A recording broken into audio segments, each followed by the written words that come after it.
네. 앨리스 섬에 있는 이민박물관 그리고 또 거기에서 좀 지내다 왔어요. 앨리스 섬.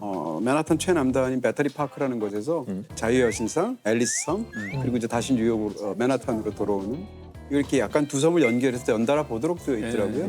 뉴욕 하면 제일 유명한 것은 자유의 여신상일 텐데 자유의 여신상을 맨눈으로 본 적이 이번이 처음이었습니다. 요즘은 약간 성별을 구분 안 해서 쓰는 게 옳다고 생각하는 그런 경향이 있잖아요. 그래서 요즘 이거를 자유의 여신상이라고 안 하고 스태튜 오브 리버티, 자유의 상이라고 하죠.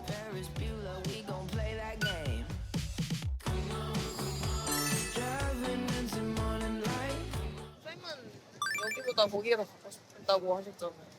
뭐 이민자 문제에 관심이 많고요. 미국이라는 나라의 핵심은 그 이미그레이션하고 관련이 있잖아요. 미국 이민사에서 가장 상징적인 장소가 앨리스 섬이니까 거기를 가보고 싶은 거죠. 앨리스 섬이라는 곳은 대략 한 19세기 말부터 시작해서 20세기 초중반까지 말하자면 미국의 관문 같은 곳이었습니다. 그 당시에는 이제 이민을 할 때 배를 타고 이민을 했을 거고요. 네. 이 앨리스 섬에 쉽게 얘기하면 그 이민국이 있었던 거죠. 아, 그러니까 이민을 네. 오려면 일단 거기 가서 거쳐야 됩니다. 도장 받고. 맞습니다. 아, 앨리스 섬의 그 이민자를 위한 센터는 지금은 운영하고 있지 않은 않죠. 거죠. 언제까지 운영된 거예요? 1954년까지인 것 같습니다. 54년. 네. 와. 근데 거기 이제 그 기다렸던 그 장소 자체가 지금 이제 박물관으로 바꿔서 네. 기분을 그대로 느낄 수 있도록 전시품들이 꾸며져 있는데 재밌었겠네요. 굉장히 그 공간. 재밌기도 하고 마음이 초연하기도 하고 복잡한 마음이 들더라고요. 이거 아니야 이거? 맞네. 이게 앨리스 섬이죠?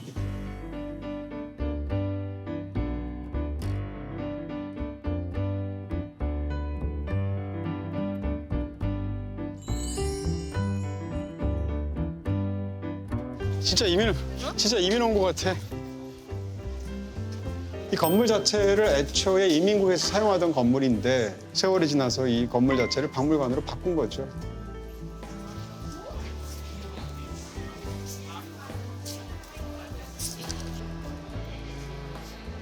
저는 이런 데로 오면 이런 전시 하나하나 이런 걸 글을 읽는 것보다 여기가 실제로 그 전시관 자체가 이민 그 역사에서 굉장히 중요하잖아요. 그런 어떤 사실감 때문에 오는 거지.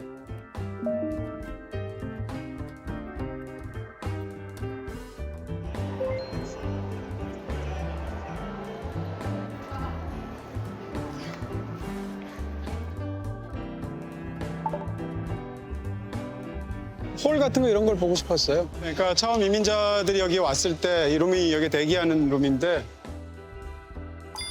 경우에 따라서는 홀에 막 5천 명씩도 막 몰려들고 이랬다는 거죠. 이민 중에는 또 이제 경우에 따라서는 자발적인 이민도 있지만 네. 정치적인 박해나 종교적인 박해가 있을 수도 있고요. 또 많은 경우는 가난한 사람들이니까 너무 힘들게 왔단 말이에요. 진짜 몇 달을 배를 타고 왔을 거 아니에요. 그러니까요. 네. 오다 죽는 사람들도 많았을 테고. 심지어는 경우에 따라서는 배 안에서 전염병이 퍼져서 죽기도 하고. 1년 내내 돈 막 깍짝같이 모아가지고 그쵸. 미국 아메리칸 드림 끊어서 왔을 네. 때. 그랬겠죠. Started out on a one-way train. Always knew where I was gonna go next. Didn't know until I saw your face. I was missing out on every moment. You'll be one and baby, I'll be two. Would you mind it if I said I'm into you? 줄을 서서 보면 자연스럽게 우측에 맨하탄이 보이고 So if it's real, 좌측에 자유의 신상이 보인대. 그리고 여기에 줄을 이렇게 쓰는 거야. 그러면 느낌이 어떻겠어요? 한편으로는 막 희망차지 않을까? 한편으로는 두렵겠지만. if you steal the show.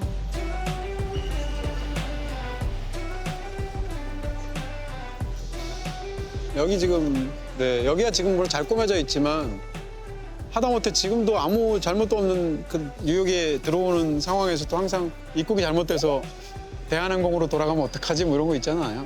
있지 않아요? 근데 정말 을 중에 을이었던 당시 이민자가 이런 데서 와서 겪었을 그런 심리나 이런 마음 상태를 생각해 보면 끔찍하죠. Perfect occasion. Where am I? You know I'll be waiting for you. 근데 궁금한 게 하나 있어요. 근데 왔다가 거기서 자격 심사를 탈락하면 다시 배 타고 가야 되는 네, 거예요? 그런 사례가 저도 뭐 알고도 있었지만 이번에 이민박물관에 보니까 굉장히 중요하게 전시가 되어 있어서 대략 2단계가 있는데 하나는 검역이 있고요. 네. 그래서 예를 들면 눈부터 이제 까보게 되거든요. 그렇게 해서 전염병이나 네, 뭐 안질 같은 것이 있지 않나 이런 것들을 확인하게 되고 그 다음에 두 번째 단계는 이제 법률적으로 뭐 심사 뭐 서류들은 다 챙겨왔는가, 노동 환경은 어떻게 되나 이런 것들을 하게 되죠. 그리고 또 심한 경우에 이제 20년대가 되면 이민법을 굉장히 강하게 통제해서 나라별 민족별로 쿼터를 줘요. 예를 들어서 유대인들은 굉장히 줄이고 영국이나 프랑스에서 많이 와도 되는 거예요. 이런 방식으로 짜게 되는데 이 쿼터가 숫자가 딱 정해져 있어서 예를 들어서 무슨 뭐 폴란드 사람을 뭐 하루에 300명이라고 하면 이게 배가 오는 과정 속에서 그날 500명이 타잖아요. 그럼 301번부터 500번까지는 돌려보냅니다. 아, 어디 기다리라고 하는 것도 아니고? 경우에 따라서는 기다리고 하지만 그 숫자가 충분히 통제되지 않으면 돌려보내거든요. 그래서 쿼터에 맞지 않아서 돌아가는 경우도 굉장히 많고. 근데 그 배 타고 간 사람들 그걸 모르고 갔을 거 아니에요. 그러니까요. 어이없네. 그 중에 그런 사람도 있었을 텐데 야 천천히 가 다 어차피 다 들어가. 천천히 가 다 어차피 다 들어가. 그러면 안 돼. 그러면 안 되는 거죠. 그 이민국이 미국 전역에 여기 앨리스 섬 하나였던 거예요? 그렇지는 않았겠지만 주 관문들 이제 동부 쪽으로 올 때는 그랬었던 것 같고요. 근데 아시아에서 올 때는 저쪽 시대에 서부로 따라서. 오지 않았어요? 그렇죠. 아시아에서는 태평양을 건너서 오게 되는 거고요. 어찌됐건 가장 중요한 이민 통로는 그 당시로서는 유럽이죠. 대서양인 거죠. 그때 그 아시아인민들은 주로 이제 일본이나 뭐 중국이나 이쪽에서는 주로 이제 19세기 후반부터인데 그래서 19세기 중반에 아일랜드에서는 이제 감자 농사가 망해서 자기 아일랜드를 버리고 떠나는데 그 중에 4분의 3이 미국으로 와요. 온 사람들 중에 후손 중에 가장 유명한 사람이 바로 존 F 케네디이고요. 케네디 가문도 그렇게 오게 된 거잖아요. 그리고 90년대로 넘어오고 뭐 80년대로 넘어오고 이러면 상대적으로 유대인들이 더 많이 온다거나 동유럽에서 온다거나 이런 식으로 해서 그 속도와 어떤 순서에 따라서 이민의 단층이 생긴다고 그럴까? 이런 것들이 사실은 전시가 잘 되어 있습니다. 그러니까 지금 이렇게 순서대로 약간 시대적으로 다른 지역에서 이민자들이 왔다고 얘기하시니까 네. 그걸 상상해 보게 되는 거예요. 그쵸. 그 이민국에 맞아요. 다른 인종이 줄을 서 있는 장면, 시간이 지나면 또 다른 종류의 또 다른 인종이 서 있는 장면들이 그러네. 시간이 지나면서 이렇게 풍경이 바뀌었을 거라는 상상이 되네요. 재미난 얘기를 들은 게 이민을 하잖아요. 그러면 이제 2세, 3세가 생기는데 네. 제일 먼저 이제 바뀌는 게 뭐 언어가 이제 다음 세대로 그렇죠. 넘어가면 영어가 더 편해지고 하는데 맨 마지막에 바뀌는 게 음식이래요. 그러니까 위장이 그거를 받아들이는 데는 3대가 걸린대. 맞아요. 그래서 위장이 가장 보수적이고 네, 그게 제일 보수적이래요. 근데 입맛이 안 바뀌는 게 생존에 유리해서 그랬을 수도 있어요. 그랬겠죠. 그러니까 진화론적으로 예. 보면 사실 사람 몸에서 그냥 다 과학을 다 갖다 붙이는 거예요. 아니야. 그러니까 사람의 몸이 외부로부터 자신을 지키기 위해서 이 피부 같은 게 엄청난 방어체거든요. 웬만해서는 세균들이 뜨고 들어올 수가 없어요. 그럼요. 네. 근데 우리 몸에서 가장 그 외부와 접촉하고 있는 최전선이 바로 입이거든요. 그래서 입과 이 코에서는 여기 엄청난 화학 센서들이 있어요. 아하. 삼켰는데 문제가 생기면 죽는 거기 때문에 대단히 중요한데 사실 야생에 그냥 옛날에 살았을 때 우리 선사 시대에 얼마나 많은 위험한 게 있었겠어요. 네. 그냥 이거 먹어도 될까 해가지고 이제 뭐 이상한 거 하나 따 먹으면 대부분 죽었을 거라고요. 안전한 거. 다양하게 먹는 건 대단히 위험한 일이기 때문에 그러네. 많은 것들이 하나만 먹는 경우가 많은데 이제 인간 같은 경우는 이제 잡다하게 먹잖아요. 포유류 같은 경우는 부모가 이 새끼들을 키우니까 안전하기 때문에 넣어주었을 그것들을 빠르게 학습한 다음에 그걸 기억해야 그 되는 뒤에 거죠. 평생 바꾸지 않는 게 가장 생존에 유리한 거예요. 그렇죠. 근데 나이가 들수록 바뀌잖아요, 입맛이. 그거는 일단 근거가 있어야 되는데. 일단 이게 사실인지부터 검증해야 되는데. 아니 대부분 막 어렸을 때는 햄버거, 피자 이런 거 엄청 좋아하다. 나중엔 김치찌개 없으면 못 살잖아요. 그건 어떻게 설명이 될까나요? 근데 어제 우리 사이 좋지 않았나요? 우리가 하루 만에 이렇게 돌변할 수가 있지. 자, 여기서 지나갑시다. 제가 최근에 인상적으로 읽은 책이 H마트에서 울다라는 책이 네네네네. 있는데요.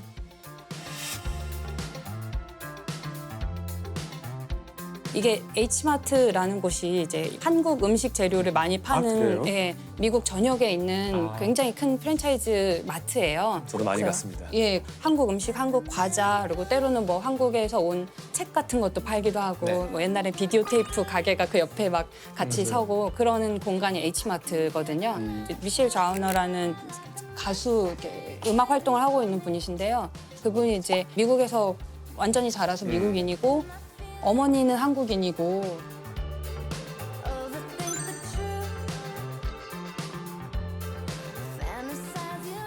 미국에서 약간 본인은 아시아인처럼 보이는 외모 때문에 인종차별을 조금 당하면서 살았는데 가끔 이제 방학 때 한국에 놀러 오면 또 얘는 미국인처럼 보여서 또 다시 또 차별. 이방인처럼 살게 되고 한국어를 잘 못하니까 그래서 그런 자기 정체성에 대해서 굉장히 혼란을 가지면서 살아왔던 사람의 이야기인데 근데 이분이 어머니가 이제 좀 아프셔서 일찍 돌아가시게 돼요. 어머니가 돌아가시고 나니까 자기는 한국과 연결되는 끈 같은 게 없어진 것처럼 느껴지는 거예요. 그런데도 여전히 입맛만은 굉장히 한국적이었대요. 어머니가 아프시고 돌아가시고 나서는 엄마가 해줬던 그 음식 맛이 생각이 나는데 그걸 해줄 사람이 아무도 없는 거예요.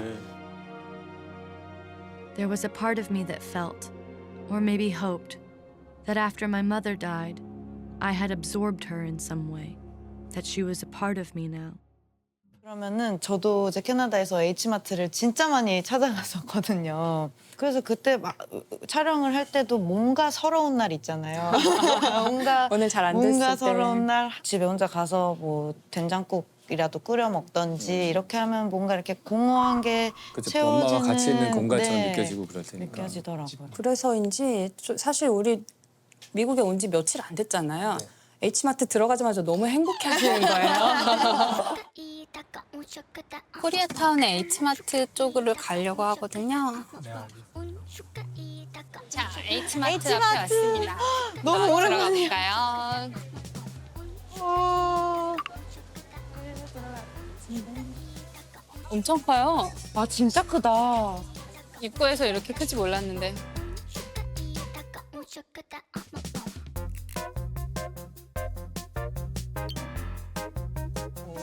진짜 잘 나온다. 어마어마하게. 과자도 아니 한국에 없는 맛들도 가끔 그러니까요. 있거든요. 이런 거 진짜 이런 거 우리도 구하기 힘들. 맞아요. 진짜로 여기 뭐 코리안 아메리칸이나 유학생들한테 정말 희망 같은 곳. 희망 여기. 저 아니 저는 한국에서 어제 왔는데 왜 이러는 거예요? 박사님 오길 잘한 것 같아요. 너무 재밌어요. 마치 여기 한 30년 산 사람처럼 와 한국 음식, 한국 음료수 이거 보고 너무 행복해 하시더라고요. 손자가 돌아온 줄 알았어.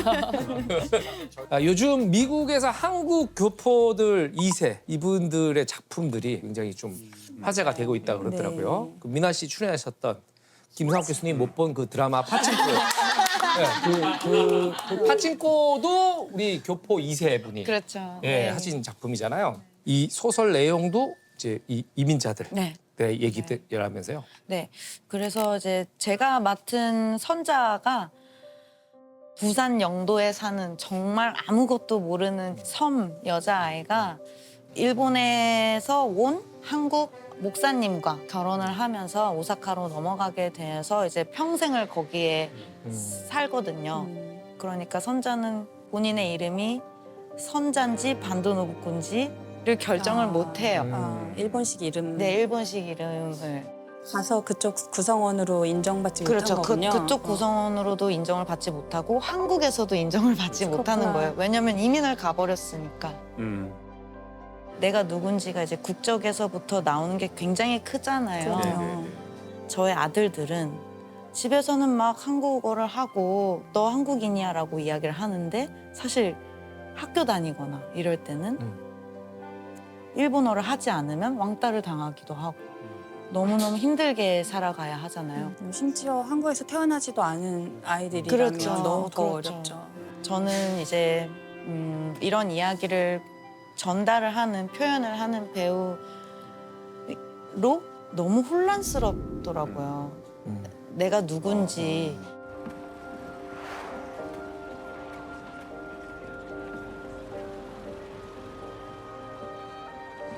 사실 근데 최근 들어서 유달리 아시아 정체성 지금 말씀하셨던 그런 네. 것들 다룬 드라마도 많고 영화도 많고 또 소설도 많고 그래요.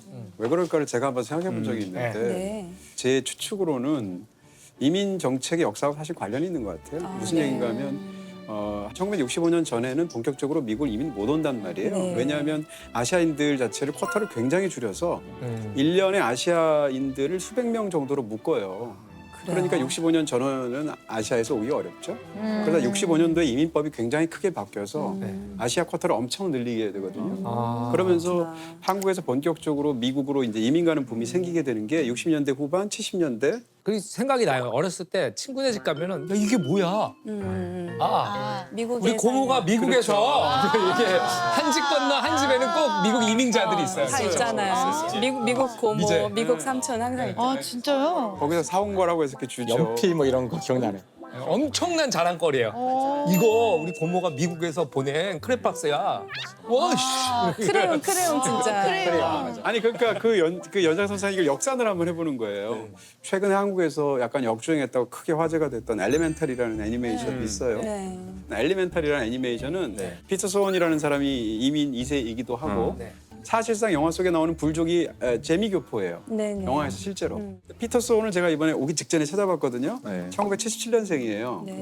그다음에 재작년쯤에 이쪽으로 굉장히 우리한테 크게 반향을 불러일으켰던 영화가 미나리잖아요. 네. 미나리를 찍은 사람이 정의석 감독인데 또 제가 찾아보니까 1978년생이에요. 그 세대. 일단 빠친코도 역시 이민자를 다루고 있는데 빠친코를 소설 쓴 사람이 이민진 작가잖아요. 네. 이민진 작가 1968년생인데요. 비슷한 연대. 네, 이민 그 65년 정책으로 이민을 가서 그때 젊은 한 30대 정도의 그 사람들이 아이를 낳으면 그 아이들이 자라서 또 이제 영화를 만들 정도의 권력이나 그렇네요. 커리어를 쌓으려면 40대는 돼야 되잖아요. 이걸 따져보면 지금 집중적으로 나오는 이유가 있는 거예요. 야. 다 비슷한 그런 사람들이니까. 그게 영화 속에 사실 얼마나 녹여져 있을까. 그러니까 실제로 비슷한 모습들이 네, 많아요. 예를 들어서 대표적으로 미나리를 예를 들자면 그 정의석 감독이 실제 부모님이 병아리 감별하셨다는 거죠. 미국을 갈 때 기술이 있어야 되잖아요. 맞아요. 그래서 그 당시에 사실은 70년대 초반에 이제 서울 담은 그런 오래된 신문의 사진들 같은 거 검색할 때 보시면 정말로 간판 중에 병아리 감별학원이 굉장히 많아요. 학원이요? 네, 어. 한미 병아리 감별 이런 학원들 이 간판들이 정말로 70년대 초반 사진들 보면 많거든요. 오. 재밌는 게 이게 저희 수학의 정석 보면은 통계 파트, 확률 파트에 병아리 감별사. 맞아. 그거 우리 맞아요. 확률로 이제 건비하니까 그러니까 몇 퍼센트로 병아리를 감별할 수 있는 사람이 있는데 이 사람이 몇 마리를 먼저 나왔죠. 했을 때